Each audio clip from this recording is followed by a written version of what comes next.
तो आइए students start करते हैं अपनी आज की क्लास, जिसमें हम आगे बढ़ाएंगे क्लास 11th अकाउंटिंग का topic basic accounting terms. So students, basic accounting terms में हमने दो पार्ट ऑलरेडी कर लिए हैं, जिसमें मैंने बिजनेस ट्रांजैक्शन और अकाउंट के बारे में आपको अच्छे से समझा दिया था।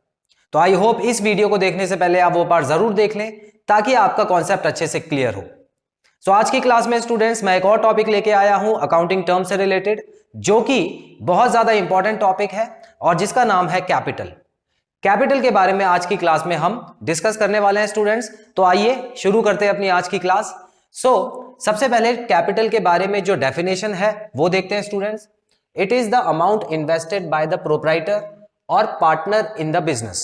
स्टूडेंट्स, जैसा कि आप जानते हैं कि जो भी बिजनेस होता है या जो भी फर्म होती है उसका एक ओनर होता है जिसने उस कंपनी में पैसे लगाए होते हैं। उस ओनर को प्रोप्राइटर भी बोला जाता है स्टूडेंट्स, याद रखिएगा। और अगर ओनर एक से ज्यादा होते हैं तो उनको क्या बोल दिया जाता है? उनको पार्टनर्स भी बोला जाता है। तो ये सभी जो अगर एक से ज्यादा ओनर्स होते हैं, दो ओनर्स या तीन ओनर्स होते हैं उस कंपनी के, तो वो सभी एज अ पार्टनर काम कर रहे होते हैं। तो बेसिकली ये सभी जो है ये ओनर्स हैं। और कैपिटल का जो टॉपिक है ये बेसिकली ओनर से ही रिलेट रखता है और किसी से रिलेट नहीं रखता। क्लियर? तो समझ लेना, कैपिटल मतलब एक तरह से ओनर होता है, प्रोप्राइटर होता है, मालिक होता है कंपनी का। आई होप पहला पॉइंट आपको क्लियर है। तो स्टूडेंट्स, ओनर जब भी पैसा लगाता है बिजनेस में, बिजनेस शुरू करने के लिए या चलते हुए बिजनेस में और पैसे की जरूरत होती है, तो मालिक अपनी तरफ से जब और पैसा लगाता है तो आप समझ जाइए उसको बोलते हैं कैपिटल इन्वेस्ट करना। तो वो अपने बिजनेस में कैपिटल इन्वेस्ट कर रहा है। आई होप कैपिटल टर्म का मतलब क्लियर है आपको। अब स्टूडेंट्स, समझने वाली बात यह आती है कि कैपिटल जो है वो क्या कंपनी अपना पैसा समझ के रख ले या कंपनी उसको बाहर वाले का पैसा समझे। तो यहां पर स्टूडेंट्स आपको एक प्रिंसिपल के बारे में बताना चाहता हूं जिसका नाम है बिजनेस एंटिटी प्रिंसिपल, जो कि आप चैप्टर नंबर 3 जब पढ़ेंगे तो उसमें पढ़ेंगे कि बिजनेस एंटिटी प्रिंसिपल बोलता है कि जो मालिक है और जो बिजनेस है वो दोनों अलग अलग लोग हैं, उनको एक ही आदमी मत समझे। इसका अलग अलग होने का मतलब क्या है स्टूडेंट्स? कि जब भी मालिक पैसा इन्वेस्ट करेगा बिजनेस में, कैपिटल इन्वेस्ट करने की कोशिश करेगा, तो बिजनेस उसको अपना पैसा ना समझ के उसको समझेगा कि वो उसको उधार मिला है, और जो कि किसने दिया है? प्रोप्राइटर ने, ओनर ने। तो ये जो उधार है वो उसको एक ना एक दिन वापस लौटाना है, लेकिन जब तक मेरे पास रहेगा, जब तक मैं इससे काम कर रहा हूं, तब तक मेरे ऊपर ये एक लायबिलिटी की तरह रहेगा, उधार की तरह रहेगा। तो बिजनेस उसको अपना पैसा नहीं समझता। तो यहां पे हो गया डिफरेंस, यहां पे मालिक और बिजनेस के बीच में डिफरेंस हो गया। तो इसीलिए बोला जाता है स्टूडेंट्स कि बिजनेस एंटिटी प्रिंसिपल के हिसाब से जो ओनर है और जो उसका बिजनेस है वो दो अलग अलग अलग पर्सन की तरह रखे जाते हैं अकाउंट्स के रूप में। अब देखिए स्टूडेंट्स, यहां पर एक चीज समझिए। आपको मैंने बताया हुआ है कुछ क्लास पहले भी कि जो ओनर होता है, मान लेते हैं ये ओनर है कंपनी का, ठीक है। चलिए इसको थोड़ा सा साइड में खड़ा करते हैं क्योंकि कंपनी को बीच में बनाना जरूरी है। ये लीजिए, मैंने यहां पे कंपनी बना दी स्टूडेंट्स, ठीक है। अच्छा, कंपनी के अंदर कौन बैठेगा? कंपनी के अंदर मालिक तो बैठेगा नहीं, क्योंकि मालिक को और भी काम होते हैं।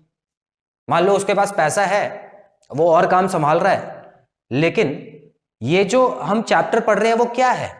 वो अकाउंट से रिलेटेड चैप्टर है ना, बेसिक अकाउंटिंग टर्म्स। तो यहां पे स्टूडेंट्स अंदर जो बैठा है ना वो है अकाउंटेंट। कौन है?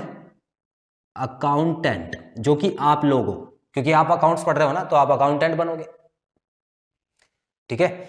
अब हालांकि और भी चीजें बन सकते हो, और भी सब्जेक्ट है, लेकिन अगर मान लो आप ज्यादा सीरियस हो जाते हो अकाउंट्स को लेके, तो आप अकाउंटेंट भी बन सकते हो।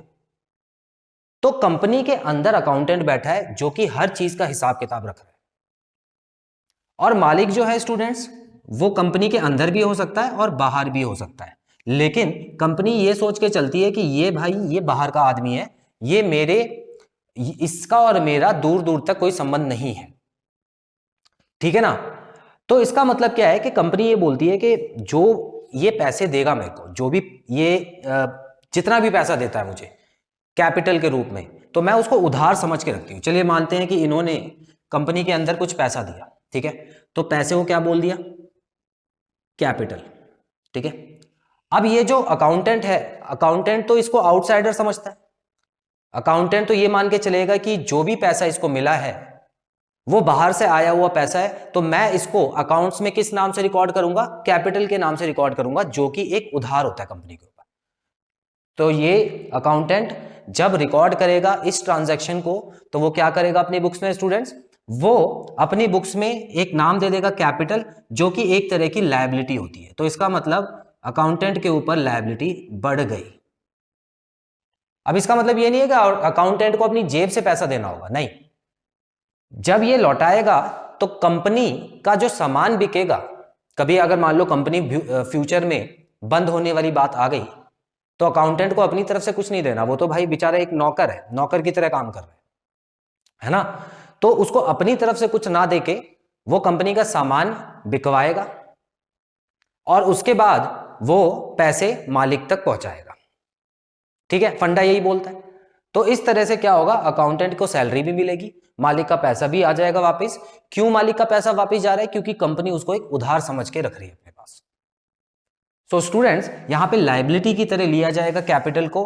और मान लेते हैं कभी भविष्य में, फ्यूचर में, अगर मालिक को पैसा दोबारा वापस जरूरत पड़ता है, कोई इमरजेंसी आ गई, तो उसने पैसा थोड़ा सा वापस निकाला, तो उसके लिए भी एक नाम दिया गया है स्टूडेंट्स, उसको बोला जाता है ड्रॉइंग्स अकाउंट। तो वहां पे ड्रॉइंग्स अकाउंट खुलता है, जो कि कैपिटल का बिल्कुल उल्टा होता है। इस तरह जब वो पैसे वापस ले लेगा तो कंपनी के ऊपर मालिक का उधार कम हो जाएगा और इसी तरह लायबिलिटी कम हो जाएगी।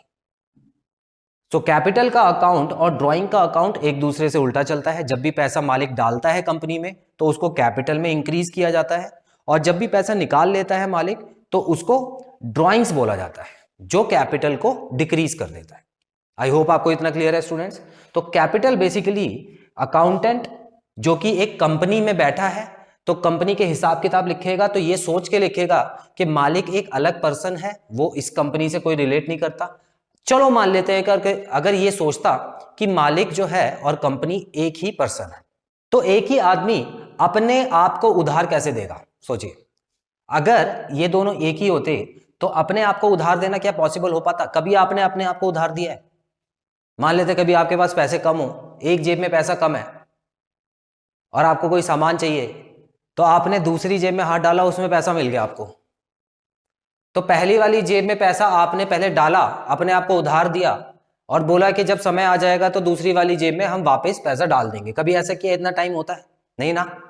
तो स्टूडेंट्स याद रखना, ये कैपिटल अकाउंट और ड्राइंग अकाउंट खुलता ही तभी है क्योंकि बिजनेस एंटिटी प्रिंसिपल यहां काम कर रहा है और जो कंपनी है और उसका जो ओनर है वो दोनों अलग अलग लोग हैं।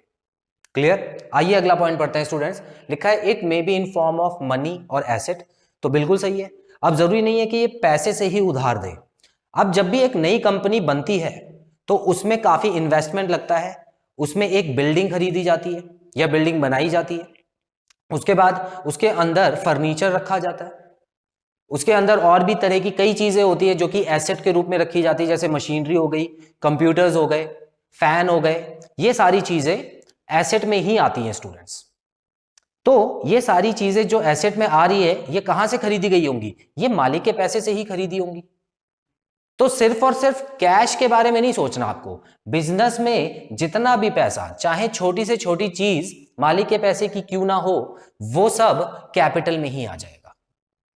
आई होप ये चीज क्लियर है। अब आगे जाके जब क्वेश्चन आएंगे तो उसमें लिखा होगा कि मान लेते हैं एक मालिक है जिसका नाम है मोहन, तो मोहन बिजनेस शुरू कर रहा है जिसमें 1 लाख रुपए का कैश दिया उसने, 20,000 रुपए की उसने मशीनरी रखी, 20,000 रुपए के फर्नीचर थे और उसके बाद फिक्सचर्स एंड फिटिंग्स थी, उसके बाद टेबल चेयर लगवाई उसने, तो इतने इतने की थी। तो स्टूडेंट्स यहां पर आपको करना क्या होगा?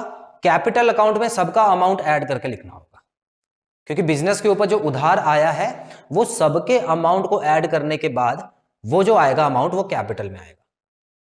हालांकि दूसरी जगह कहां जाएगा? अलग अलग इंडिविजुअल अकाउंट में भी जाएगा। मशीनरी जितने की थी मशीनरी जाएगी, कैश जितने का था वो कैश अकाउंट में जाएगा। ठीक है, पिछली क्लास में मैंने आपको अकाउंट के बारे में बता दिया था ना। तो बिल्कुल उसी तरह अकाउंट तो सबके बनेंगे, लेकिन कैपिटल अकाउंट में सबका अमाउंट जाएगा क्योंकि सब मालिक के पैसे का ही आया है। आई होप सेकंड पॉइंट भी आपको क्लियर है। It is a liability of the business towards the proprietor according to the business entity principal.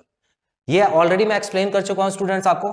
Business entity principal के हिसाब से जो भी पैसा, जो भी कैपिटल एक कंपनी में आती है तो कंपनी उसको एक लायबिलिटी समझ के चलती है, उसको एक उधार समझ के चलती है, जो कि एक दिन प्रोप्राइटर को वापस करना है।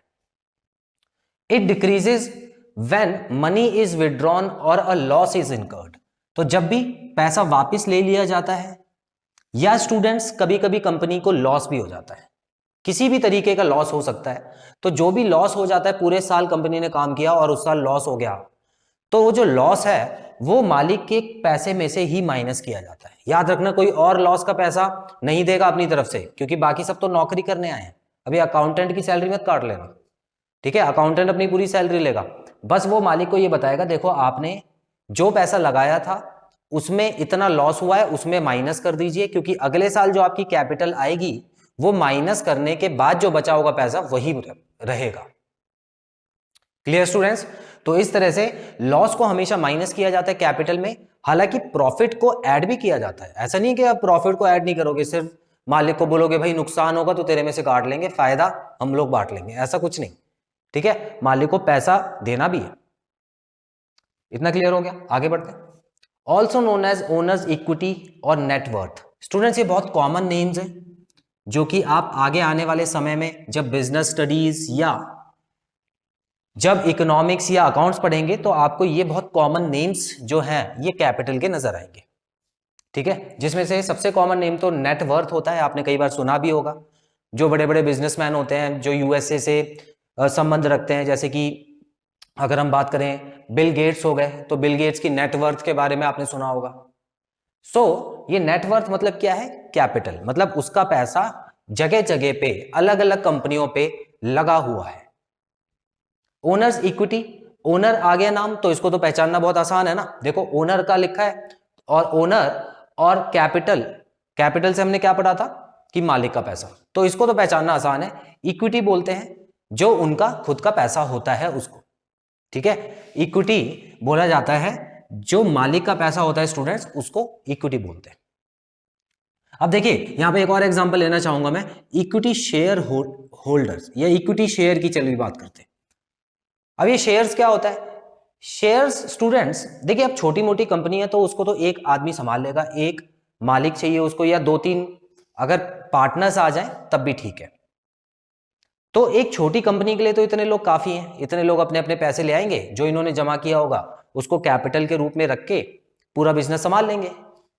लेकिन सोचिए कि अगर कोई ऐसी कंपनी है जो बहुत बड़े पैमाने पे काम कर रही है, जो पूरे वर्ल्ड लेवल पे काम कर रही है, तो क्या उसके एक या दो मालिक मिलकर संभाल लेंगे इतना बड़ा काम? बहुत मुश्किल होगा, कभी भी नहीं संभाल पाएंगे। तो उसके लिए स्टूडेंट्स, उनके पास इतना पैसा भी नहीं होगा जो इन्वेस्ट कर पाए, ठीक है? बड़े लेवल पे काम करने के लिए उनको पैसा उठाना होता है, और पैसा उठाते कहां से? मार्केट से उठाते। मार्केट मतलब आम आदमी से, और आम आदमी को क्या बना देते हैं उसके बदले? अपनी कंपनी का शेयर होल्डर बना देते हैं। शेयर होल्डर मतलब अपनी कंपनी का एक मालिक ही होता है, ठीक है? अब ये जो शेयर होल्डर होते हैं स्टूडेंट्स, उनको क्या दिया जाता है बदले में? इक्विटी शेयर, इक्विटी शेयर्स दिया जाता है, ठीक है? अब देखिए शेयर्स भी अलग अलग तरीके के होते हैं, हालांकि वो 12th क्लास में जब आप आगे जाओगे तो पढ़ोगे। सो फिलहाल आप बस इतना समझो कि जो शेयर होल्डर्स होते हैं वो भी मालिक होते हैं, और जो वो पैसा देते हैं वो भी एक तरह से equity share capital, share capital बोला जाता है उसको, ठीक है ना? क्या बोलते हैं स्टूडेंट्स? इक्विटी शेयर कैपिटल बोलते हैं। तो इसी कैपिटल में सारा उधार समझ के रख लिया जाता है, और समय के बाद एक पर्टिकुलर टाइम पीरियड के बाद उनका पैसा हम उनको लौटा देते हैं। Clear students? चलिए ये हो गए इसके नाम, आगे बढ़ते हैं। एक फॉर्मूला जो कि बहुत कॉमन फॉर्मूला अभी तक याद हो गया होगा, capital is equal to assets minus liabilities. अब ये कहां से याद हुआ? मैंने आपको जब अकाउंट्स पढ़ाया था, ठीक है, अभी ये जो पिछले एक या दो वीडियोस हमने किए हैं उसमें मैंने आपको बताया था अकाउंटिंग इक्वेशन का एक फॉर्मूला होता है कि जितनी एसेट होती है वो कैसे बनती है? जितनी भी कैपिटल है उसमें लायबिलिटीज अगर आप प्लस कर दो तो बन जाती है एसेट। क्लियर? मतलब कंपनी के पास जितना भी सामान रखा है कंपनी उसको अपना नहीं मानती, वो ये बोलती है अगर बंद करनी पड़ गई कंपनी तो इस सामान को बेच के मैं कैपिटल मतलब मालिक का पैसा वापस लौटा दूंगी, प्लस जो थर्ड पर्सन का पैसा है वो भी वापस लौटा दूंगी। ठीक है, लायबिलिटी क्या होता है? थर्ड पर्सन का पैसा, मतलब मालिक के अलावा अगर कहीं से हमको उधार लेना पड़ गया तो उसको बोलते हैं लायबिलिटी।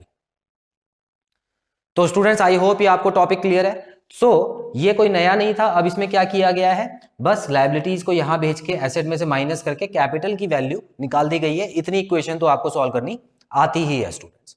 स्टूडेंट्स ये कैपिटल के बारे में मैंने आपको कुछ पॉइंट्स लिखे हैं। एग्जाम में अगर आता है तो आपको इससे ज्यादा बताने की जरूरत नहीं है, बस इतना ही समझा दीजिएगा। कुछ एग्जाम्पल्स आप लिख सकते हैं, जैसे मैंने इक्विटी शेयर बताया, ये एडिशनल बता सकते हैं। स्क्रीनशॉट लेते हैं, फिर मैं वीडियो कंक्लूड करता हूं।